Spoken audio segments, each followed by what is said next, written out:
Bismillahirrahmanirrahim. Assalamualaikum warahmatullahi wabarakatuh. Waalaikumsalam warahmatullahi wabarakatuh. Al-Fatihah ila ruhi sayyidina habibina syafi'ina Rasulillah sayyidina Muhammad ibn Abdullah sallallahu alaihi wa ala alihi wa sahbihi wa azwajihi wa dzurriyatihi Allah ya'li darajatihim bil jannah wa yafawna bi asrarihim وأنوارهم وعلومهم ونفحاتهم وبركاتهم في الدين والدنيا والآخرة ويجعلنا من حزبهم يرزقنا معبدهم ويتوفنا على ملتهم ويعيشنا في زمرتهم العافية والسلامة لهم الفاتحة. أعوذ بالله من الشيطان الرجيم. بسم الله الرحمن الرحيم. الحمد لله رب العالمين الرحمن الرحيم مالك يوم الدين إياك نعبد وإياك نستعين اهدنا الصراط المستقيم صراط الذين أنعمت عليهم غير المغضوب عليهم ولا الضالين آمين.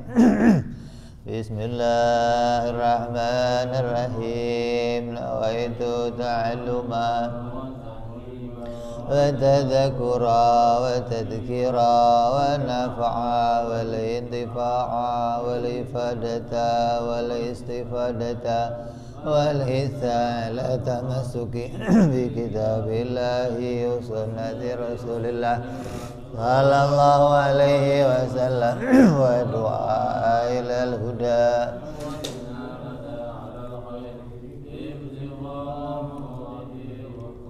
وثوابه وحسن الخاتمة مع اللطف والعافية. بسم الله الرحمن الرحيم. الحمد لله رب العالمين wassalatu wassalamu ala asyrafil anbiya'i wal mursalin sayyidina wa habibina wa syafi'ina wa maulana Muhammadin wa ala alihi wa sahbihi ajma'in. Amma ba'du. Qala musanniful kitab Hadratus Syekh Imam Ibrahim al-Baijuri rahimahullah. Thumma ila sahibu syarha Imam Nawawi al-Bantani rahimahullah. Nafa'ana bihi wa bi'ulumihi fid darain. Allahumma aftah qulubana futuhal arifin wa bihidmatika wansur alaina birahmatika ya arhamar rahimin. Ila anqal. Sampai apa kemarin?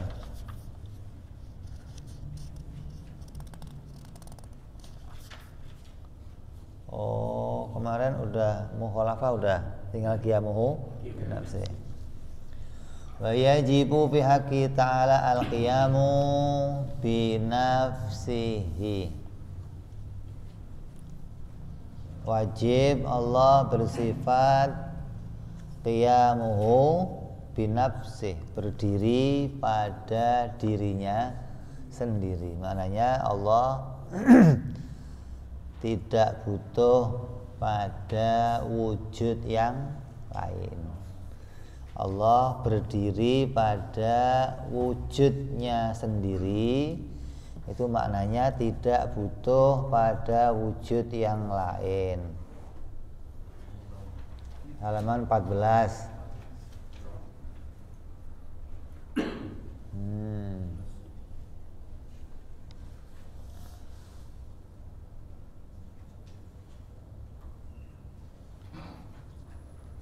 Wa maknahu, dan maknanya mufasirun bi amro ini. Sifat yang satu ini diberikan oleh musonef dua penafsiran. Beda dengan sifat-sifat yang lain. Kalau sifat yang lain kan semuanya satu penafsiran. Qidam tidak ada awalnya. Baqo tidak ada akhirnya. Mukhalafah tidak ada samanya. Kalau ini diberi dua penafsiran.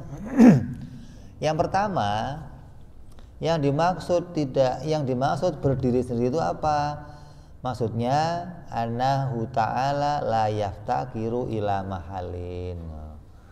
Yang dimaksud Allah berdiri sendiri, yang pertama Allah itu enggak butuh wujud yang lain.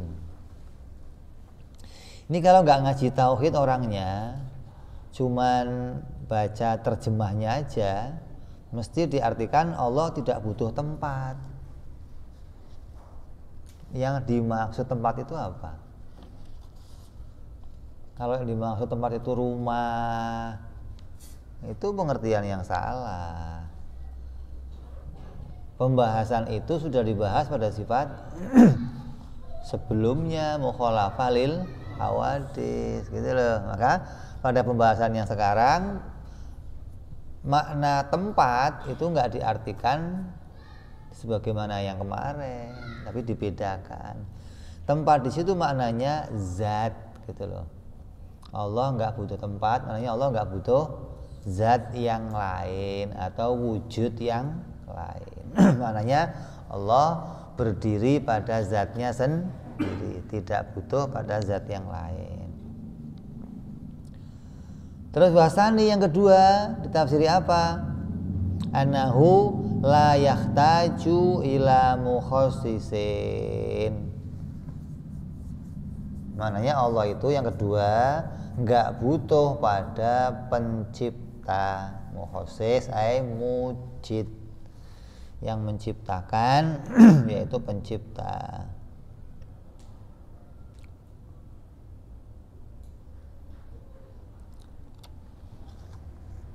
Ya. Kenapa kok diberikan dua penafsiran? Oh, yang lain satu penafsiran, ini kok diberikan dua penafsiran? Kenapa? Untuk menunjukkan bedanya dengan zat kita, gitu loh. Pembahasan ini pembahasan yang membolehkan kita menyebut kalau Allah itu adalah zat, bahwa Allah itu adalah zat. Nah, kalau Allah disebut zat, kita juga disebut zat, gitu loh. Karena zat itu pengertiannya apa? Zat pengertiannya apa? Sesuatu yang berdiri pada dirinya, itu namanya zat. Kalau begitu saya juga zat, karena saya juga berdiri sendiri. Maknanya tidak butuh pada zat yang lain. Zat saya butuh nggak sama zat kamu? Butuh nggak? Zat saya butuh nggak sama zatnya meja? Artinya kalau meja ini hilang, saya tetap masih ada. Tandanya saya dan meja tidak saling membutuhkan. Saya dan baju butuh nggak? Zat saya dan zatnya baju butuh nggak? Enggak. Buktinya apa? Kalau bajunya saya hilangkan, saya masih ada. Berarti zat saya dan zat baju nggak saling membutuhkan. Berarti saya disebut zat yang juga berdiri sendiri. Allah juga zat berdiri sendiri. Terus bedanya apa? Maka diberikan penjelasan yang kedua untuk membedakan. Oh, kalau zatnya makhluk butuh diciptakan, gitu loh. Kalau zatnya Allah tidak butuh diciptakan. Kalau bicara zatnya Allah yang bagaimana, kita nggak bisa menggambarkan. Yang bisa kita gambarkan zatnya kita. Apa zat kita? Jirim. Zat kita itu berupa apa? Benda yang bertempat. Nah, zatnya Allah bukan benda yang bertempat. Gitu loh maksudnya. Nyambung nggak? Jadi untuk diberikan dua penafsiran, fungsinya untuk menjelaskan jangan sampai di pikiran kita ada persamaan antara zat Allah dengan zatnya makhluk. Jadi Allah itu zatnya berdiri sendiri dan zatnya tidak butuh diciptakan. Zat kita berdiri sendiri butuh diciptakan. Dari pembahasan ini ada 4 kesimpulan. Yang pertama tadi, zatnya Allah berarti sesuatu yang tidak butuh pada zat yang lain dan tidak butuh diciptakan. Yang kedua, sifat Allah berdiri pada zatnya, butuh pada zatnya sendiri atau berdiri pada zatnya dan tidak butuh diciptakan.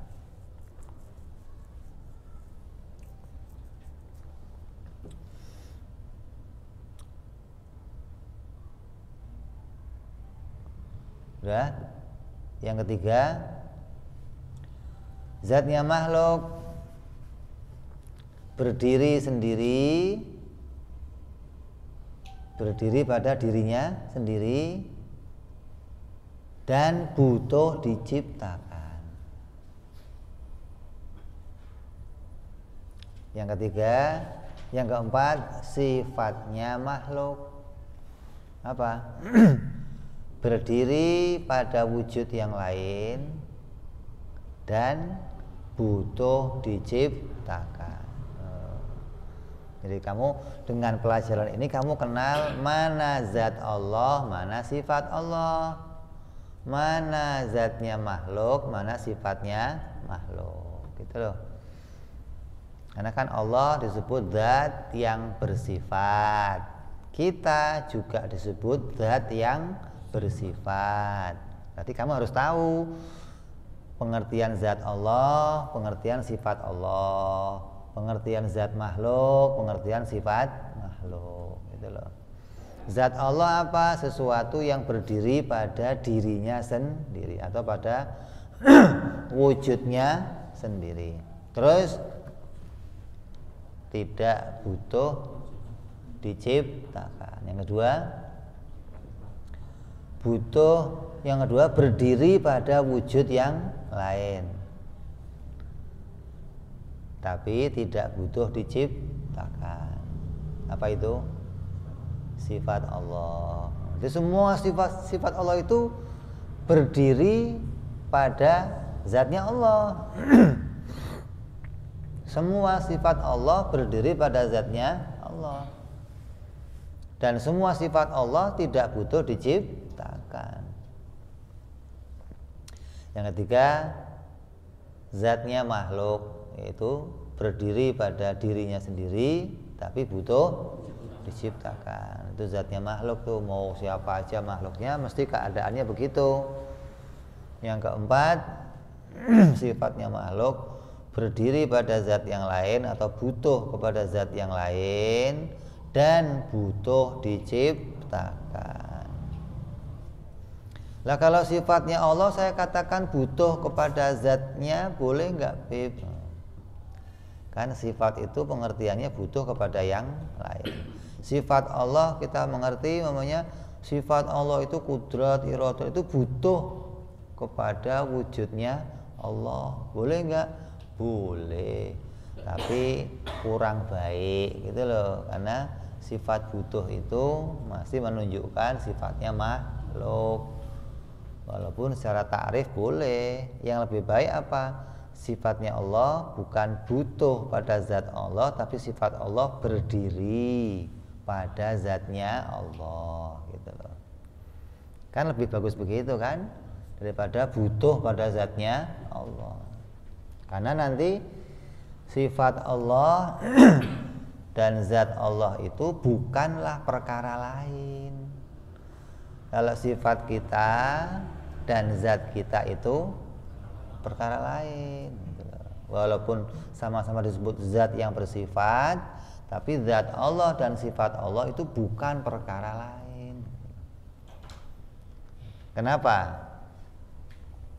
Karena enggak dijumpai sifat Allah pada zat yang lain, dan enggak dijumpai sifat Allah nggak dijumpai pada zat yang lain, dan nggak dijumpai pada zatnya Allah ada sifat yang lain, gitu loh. Beda sama kita. Kalau kita, saya orang punya sifat melihat, punya sifat mendengar. Tapi ada juga orang lain yang punya sifat melihat. Berarti penglihatan dan orang itu perkara yang terpisah. Dua perkara yang berbeda. Kenapa? Buktinya ada juga orang lain yang punya penglihatan. Ada juga yang bukan orang juga punya penglihatan. Berarti penglihatan dan orang itu bukan satu perkara, tapi perkara yang lain. Dua perkara. Atau ada sifat lain yang berdiri pada orang. Kayak apa? Gerak. Pohon gerak. Mobil gerak. Ada juga orang yang gerak. Berarti ini pada dirinya orang ini ada dua perkara. Terkadang sifat dia itu bisa ada pada yang lain, atau sifatnya yang lain kadang ada pada dia, gitu loh. Ya kan? Menunjukkan dia dan sifatnya itu perkara lain. Lah, beda dengan Allah. Kenapa? Allah zat. Tapi sifat Allah itu enggak dijumpai pada yang lain. Enggak ada kudrat, iradat, ilmu kita jumpai pada zat yang yang punya sifat begitu hanya Allah, gitu loh. Terus sifat yang lain juga enggak mungkin ada pada Allah. Menunjukkan Allah tidak menerima sifat-sifat yang lain. Jadi dengan begini kayak Allah dan sifatnya itu bukan perkara lain, gitu loh. Enggak terpisahkan. Nyambung nggak? Nah, kalau zat yang lain terpisahkan, buktinya apa? Dijumpai pada yang lain sifatnya, atau sifat yang lain kadang nempel sama dia. Ya, dari sini nanti kamu bisa melangkah kepada maknanya wahdah.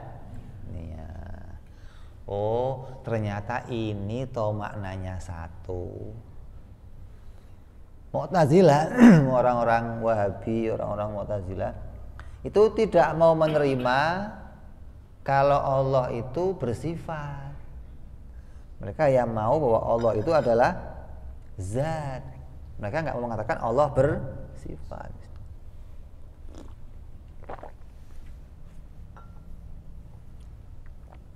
Kenapa?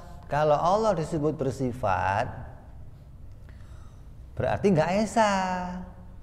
Ada dua perkara, ada Allah sendiri, ada sifatnya sendiri, maka dia ada dua perkara. Nah, kita mengatakan iya Allah dan sifatnya disebut dua perkara, tapi fil makna dua-duanya ini bukan perkara lain, gitu loh. Disebut dua, kok disebut? Kan nggak bisa bareng kita nyebutnya. Coba kamu nyebut zat dan sifat bareng, bisa nggak? Hah?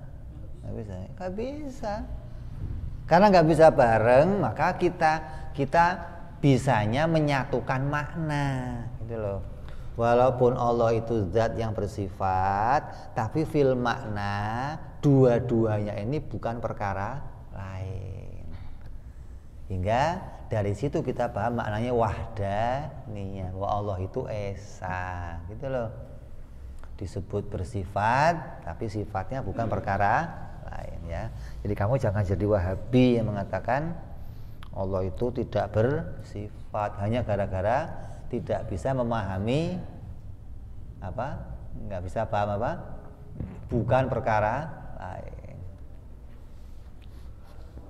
Terus wahada tsani, maka penafsiran yang kedua ini meskipun tidak dibutuhkan dengan adanya sifat qidam.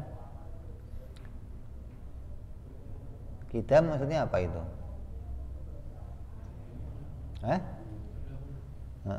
Kenapa kok nggak dibutuhkan? Karena ada sifat qidam. Karena qidam itu juga menunjukkan tidak butuh diciptakan. Kan kalau terdahulu berarti nggak butuh diciptakan. Kan Allah itu nggak butuh diciptakan, udah dibahas dulu dalam sifat qidam. Kenapa dibahas lagi di sini? Gitu loh maksudnya. Tapi tidak memadai ketidakbutuhan penafsiran itu di dalam menerangkan sifat qiyamu bin nafsi. Karena sesungguhnya kekhawatiran terhadap ketidaktahuan dalam bidang pelajaran ini sangat besar. Maka tidak boleh tidak, harus ada penjelasan-penjelasan yang lebih jelas tentang akidah gitu loh. Walaupun sudah dibahas di sifat qidam, untuk menunjukkan makna beda antara zat Allah dan zat makhluk, dihadirkan kembali makna ini gitu loh. Walaupun sudah dibahas pada sifat sebelumnya. Kenapa kok dihadirkan lagi? Biar kamu ngerti nyata. Oh, ternyata beda zat Allah dengan zatnya makhluk. Zat Allah itu apa? Berdiri sendiri dan tidak butuh diciptakan. Zatnya makhluk berdiri sendiri tapi butuh diciptakan. Nyambung ya.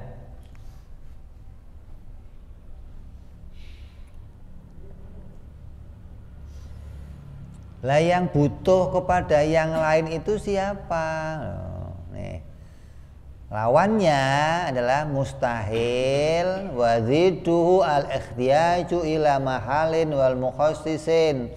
Lawannya adalah mustahil, zatnya Allah itu butuh pada zat yang lain dan butuh kepada pencipta. Yang butuh pada zat lain dan butuh pada pencipta apa di situ? Yang butuh pada zat lain dan butuh pada pencipta di situ apa? Yang sudah kamu tulis itu apa tadi? Ada 4. Nah itu loh. Jirim lagi. Arot dong. Kalau jirim itu nggak butuh pada yang lain, butuh diciptakan. Ini butuh pada yang lain dan butuh apa itu? Arot. Namanya sifatnya makhluk. Itu loh. Iya. Nah, maksudnya keadaannya itu butuh kepada yang lain dan butuh diciptakan. Nah, Allah itu mustahil demikian, gitu loh. Contohnya apa? Peci putih. Kalau pecinya saya hancurkan, saya hilangkan, putihnya masih ada enggak? Kemana putihnya? Ada? Masih di situ ada? Pecinya saya bakar namanya. Lah iya, kenapa kok hilang? Karena putih ini bergantung pada peci, gitu loh. Ketika pecinya saya hilangkan, maka putihnya juga ikut hilang. Beda sama kepala saya. Kalau peci saya hilangkan, kepala saya nggak ikut hilang, gitu loh. Kenapa? Karena kepala saya dan peci nggak saling membutuhkan, gitu loh. Nyambung. Beda sama peci dan putih. Nah, Allah itu bukan seperti putih yang bergantung kepada yang lain. Emangnya ada Bib yang meyakini begitu, Allah itu butuh sama yang lain? Ada. Siapa? Siapa? Orang Nasrani, orang Kejawen, yang mengatakan Allah itu bisa bersemayam pada yang lain. Kadang pada Isa, kadang pada Maryam, kadang pada Roh Kudus. Berarti mereka menganggap Tuhan itu seperti putih. Kadang di peci, kadang di baju, kadang di buku, kadang di lampu. Putih itu bisa kemana saja, bisa nempel pada wujud-wujud yang lain, gitu loh. Lah Allah itu bukan begitu. Bukan nempel pada Isa, nempel pada Roh Kudus, nempel pada ada lagi kejawen mengatakan menyatu dengan diri kita. Manunggaling Gusti. Berarti Allah enggak berdiri sendiri kalau begitu. Mereka menganggap Allah itu sebagai sifat, gitu loh. Maka dibahaslah sifat qiyamuhu bi nafsi yang menunjukkan Allah berdiri sendiri. Karena Allah itu bukan sifat, tapi Allah itu zat, gitu, biar jelas kamu. Jadi Allah bukan sifat, tapi Allah zat.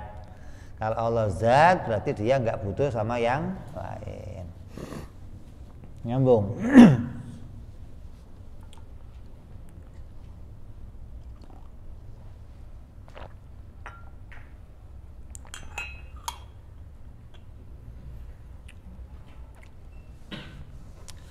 Apa dalilnya?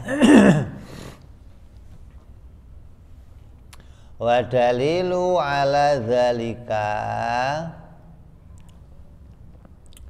dalilnya bahwa Allah itu zat, tidak butuh pada zat yang lain, dan dalilnya mustahil Allah itu sifat apa? Qiyami binafsi annahu law ikhtaja ila mahallin lakana sifatan. Apabila Allah itu butuh pada zat yang lain, maka niscaya Allah itu sifat. Itu apa sih buktinya kalau Allah itu zat? Buktinya kalau Allah itu butuh sama yang lain, berarti Allah itu sifat. Padahal Allah itu adalah zat, maka mustahil Allah itu butuh pada yang lain. Nah kalau Allah butuh sama yang lain, kenapa emangnya? Aili annahu la yahtaju ila mahalin yakumu bihi illa sifatu. Karena sungguhnya tidak ada sesuatu yang butuh pada zat yang lain kecuali sesuatu itu disebut namanya sifat. Idzat, kalau yang namanya zat, la yahtaju ila zatin yakumu biha. Kalau dia zat, maka zat itu ya nggak butuh pada zat yang lain untuk berdiri. Karena dengan dirinya sendiri dia sudah bisa berdiri. Ngapain dia butuh sama zat yang kayak peci sama kepala saya? Ini nggak saling bergantung. Karena peci itu saya lepas, ya dia tetap peci. Saya pakai tetap peci, menunjukkan dia dan kepala saya tidak saling membutuhkan, tapi bertetanggaan, gitu loh. Simbiosis apa? Bukan saling membutuhkan, bukan. Kalau putih dan peci, nah beda nih. Kalau putih dan peci, putih itu butuh sama peci. Kalau pecinya hilang, putihnya ikut hilang. Tembok. Kalau temboknya saya hilangkan, warna putihnya kemana? Ya ikut hilang. Karena putihnya tembok itu bergantung sama tembok. Putihnya peci bergantung sama peci. Tapi kalau peci itu enggak bergantung sama kepala, gitu loh. Mau dicopot ya pecinya ada, kepalanya ya ada. Berarti peci dan kepala sama-sama zat, itu maksudnya. Jadi yang namanya zat itu enggak butuh sama zat yang lain.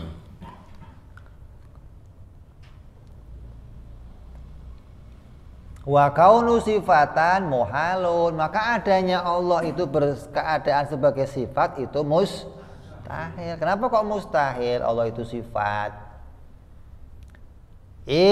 Laukana sifatan, kalau Allah itu sifat, lam yattasif bi sifatil ma'ani walal ma'nawiyah. Kalau Allah itu sifat, maka niscaya Allah itu tidak bisa bersifat. Kalau Allah itu sifat, maka Allah tidak bisa bersifat. Kenapa? Karena yang namanya sifat itu kan nggak bisa berdiri sendiri, ya. Dia bergantung sama yang lain.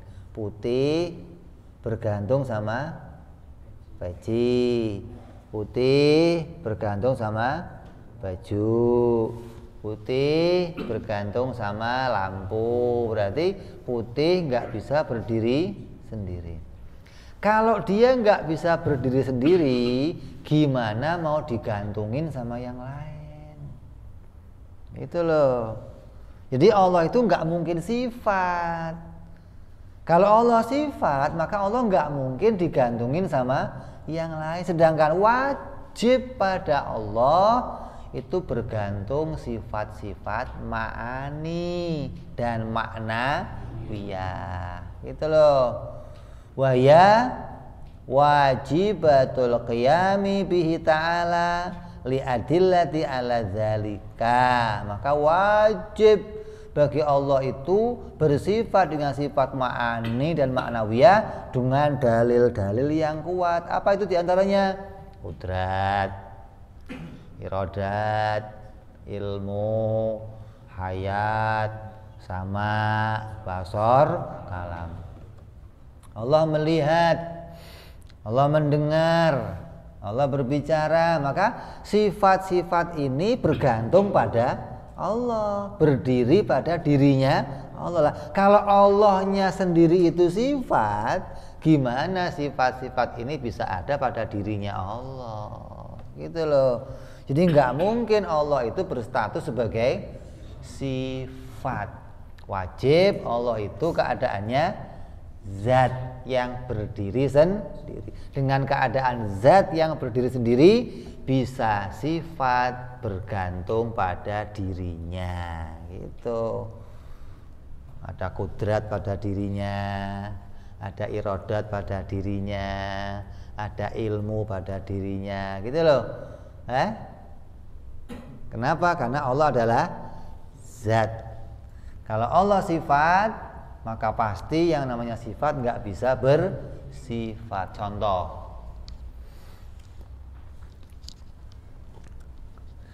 kalau ada sifat itu mesti disebut bergantung pada sesuatu. Contoh, sakit.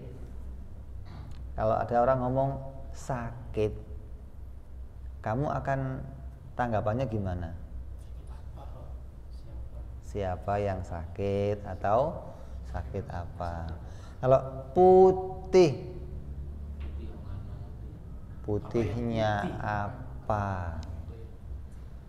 Merah, apanya yang merah atau merahnya apa? Menunjukkan merah itu bergantung pada yang lain, putih itu bergantung pada yang lain. Oh, putihnya gelas. Oh, putihnya pecil. Ada putih loh. Putihnya apa? Putih doang sendirian. Mana ada putih doang sendirian?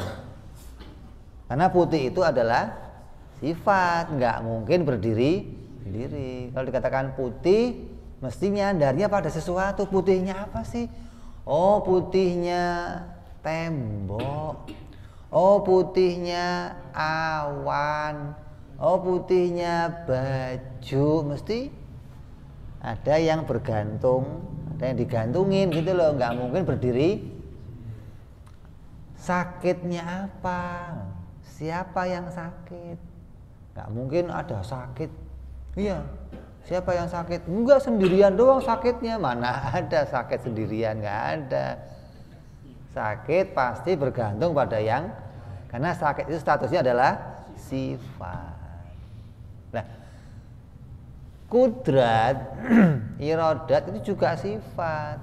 Nah, kudrat, irodat itu sifat, dia harus berdiri pada zat, nggak bisa berdirinya pada sifat. Contoh, ada merah. Orang nanya merahnya apa? Oh, merahnya putih, bisa nggak? Oh, merahnya putih gimana sih? Sifat nggak bisa gitu loh. Jadi kalau Allah itu sifat, mesti nggak bisa disifati lagi, gitu loh maksudnya. Ada putih, putihnya apa? Putihnya sakit. Kok putihnya sakit gimana? Wong sakit aja sifat, kok mau disifati lagi? Ya nggak bisa. Ada kotak, kotaknya apa? Kotaknya putih. Bisa? Bisa? Kotaknya putih bisa? Kotak mah kotaknya meja, kotaknya ubin, kotaknya AC. Kalau kotaknya putih ada bunder. Bundernya apa? Bundernya hitam. Hitam gimana? Wong hitamnya aja sifat, putihnya apa? Kotaknya juga sifat, maka nggak bisa disandarkan. Jadi jelas nih, kalau Allah itu sifat, maka Allah tidak mungkin bisa disifati. Sedangkan Allah itu dengan dalil-dalil yang kuat, dia wajib bersifat. Kuasa, mengetahui, hidup, melihat. Itu sifat siapa? Sifat Allah. Sifat wajib. Maka semua sifat-sifat itu kalau ada pada Allah harus berdiri pada zat, nggak mungkin pada sifat.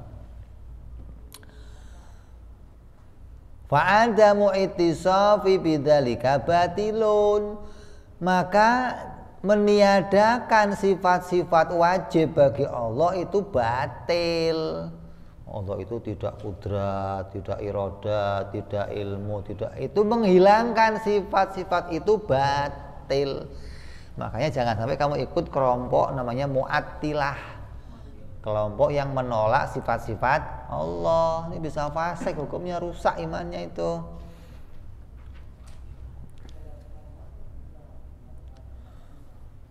Fa'adamu ittisafihi bidzalika batilun. Adanya Allah tidak bersifat dengan semua sifat itu hukumnya batal. Fa batala ma ada ilaihi wa iftiqaru ila mahallin. Maka kalau batal Allah itu enggak bersifatan, maka batal jugalah segala sesuatu yang membawa kepada pengertian tersebut, yaitu Allah butuh pada zat yang lain.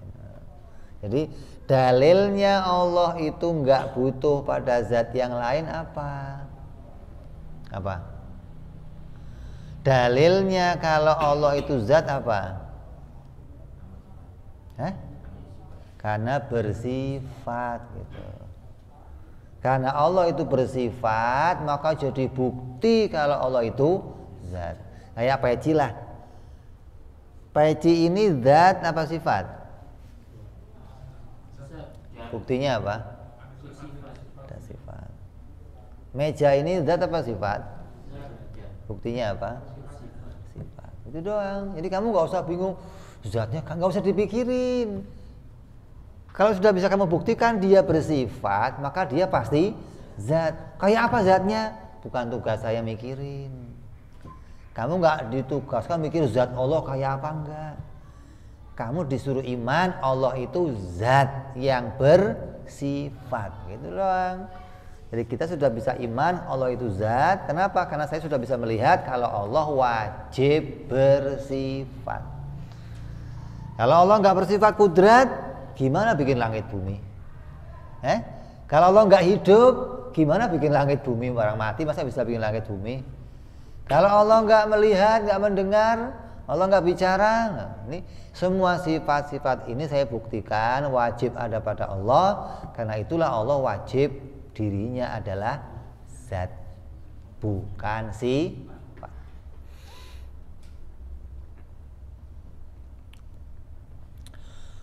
Wa idza batala iftikaru ila mahalin, maka apabila batal butuhnya Allah kepada zat yang lain, maka sabata istighna'uhu anhu wa wal matlub, maka tetaplah bahwa Allah itu tidak butuh kepada zat yang lain, maka itulah yang kita cari. Artinya akal kita punya kesimpulan. Akal kita punya pedoman dengan sampainya pada titik pendalilan yang seperti ini. Apa buktinya? Menetapkan apa? Menetapkan bahwa Allah itu qiyamuhu binafsih. Mustahil Allah itu iftikar ila mahal lain, butuh kepada zat yang lain. Kenapa? Yang butuh pada zat yang lain adalah sifat. Terus yang kedua, ini sebagai tambahannya biar jelas, walau ihtaja ila muhassisin. Nah, ini sudah dibahas pada sifat qidam, padahal diulang lagi untuk menjelaskan bahwa zat Allah tidak sama dengan zatnya makhluk. Walau ihtaja ila muhassisin, apabila Allah itu butuh kepada muhassis, ai mujidin, atau yang menciptakan, yujiduhu, dirinya menjadi ada, lakana hadisan, kalau Allah itu diciptakan maka wujudnya pasti baru. Karena kan tadinya nggak ada terus jadi ada, dan dia diciptakan, nggak mungkin nongol dengan li'anahu la yahtaju ila dzalika illal hadis, karena enggak ada zat yang butuh diciptakan kecuali zat itu pasti zat yang baru. Enggak mungkin ada zat kok diciptakan maka pasti kecuali zat itu zat yang baru.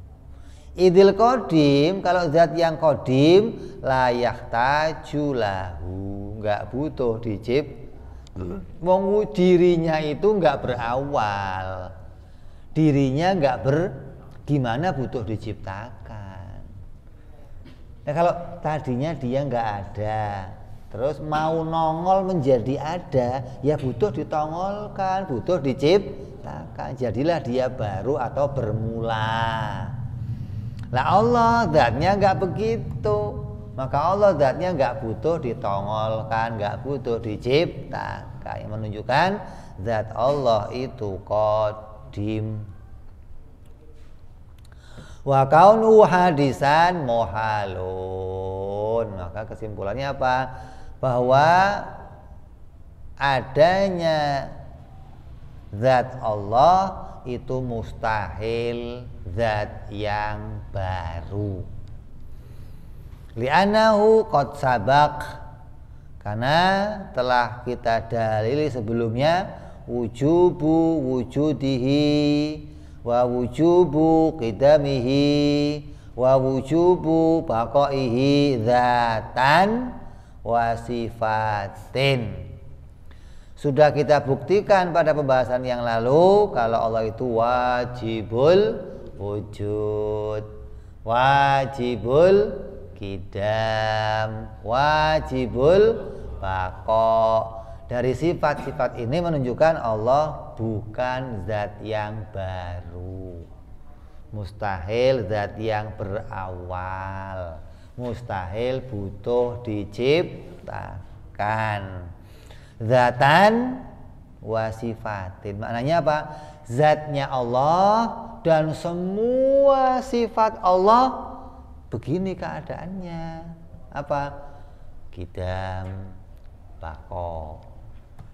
Jadi yang qidam itu enggak hanya wujudnya Allah, enggak hanya zat Allah, kudratnya qidam, ilmunya qidam, hidupnya Qidam. Kalamnya qidam. Penglihatannya qidam. Lah kalau qidamnya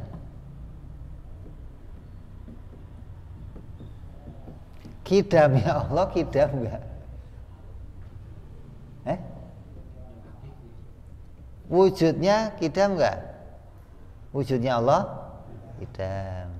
Bakoknya Allah qidam. Wahdaniyahnya Allah qidam. Qidamnya Allah qidam, gitu dong. Jadi yang qidam itu enggak cuman zatnya doang. Semua sifat Allah juga qidam.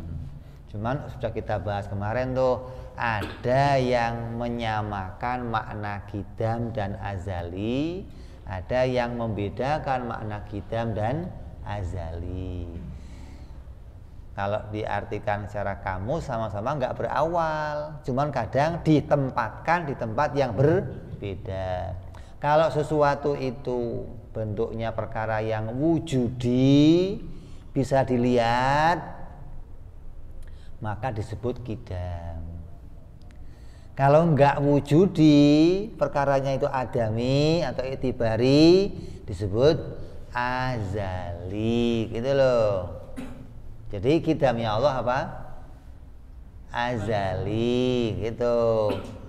Bakoknya Allah azali. Mukhalafahnya Allah azali. Qiyamu binafsinya azali. Wahdaniyahnya azali. Nah, kudratnya Allah disebut qidam boleh, azali juga boleh. Kenapa azali lebih umum? Mau pada perkara wujudi boleh, perkara adami juga boleh. Beda sama qidam. Kalau qidam khusus perkara yang wujudi, nggak bisa pada perkara yang adami, ya. Jadi dari sini kita selesai membahas sifat qiyamuhu binafsihi. Insyaallah kita sambung, baru dari langkah ini kita bisa mengenal nanti sifat wahdaniyah insyaallah. Wallahu a'lam bishawab. Ila hadratin nabi. Fatihah. A'udzu billahi minasyaitonir rajim. Bismillahirrahmanirrahim. Alhamdulillahi rabbil alamin arrahmanir rahim maliki yaumiddin. Iyyaka na'budu wa iyyaka nasta'in. Ihdinas siratal mustaqim. Siratal ladzina an'amta 'alaihim ghairil maghdubi 'alaihim waladdallin. Amin. Ya Rabbana i'tarafna bi annana i'tarafna wa annana asrafna la ashrafna wa tub alaina tauba taghsil kulli hauba fastur lana aurati wa amin raati waghfir Rabbi wa mauludina wal ali wal ihwani sairil hillani wa kulli dhi mahabbah ujiratin au suhbah. Amin Rabbi isma fadlan la biktisabi minna bil mustafa rasuli bi kulli suli sallallahu alaihi adal habbi wa alihi wa sahbihi dada ta'zi suhbi. Hamdulil ilahi fil badi wa tanahi subhana rabbika rabbil izzati amma yasifun salamun alal mursalin walhamdulillahi rabbil alamin. Assalamualaikum warahmatullahi wabarakatuh.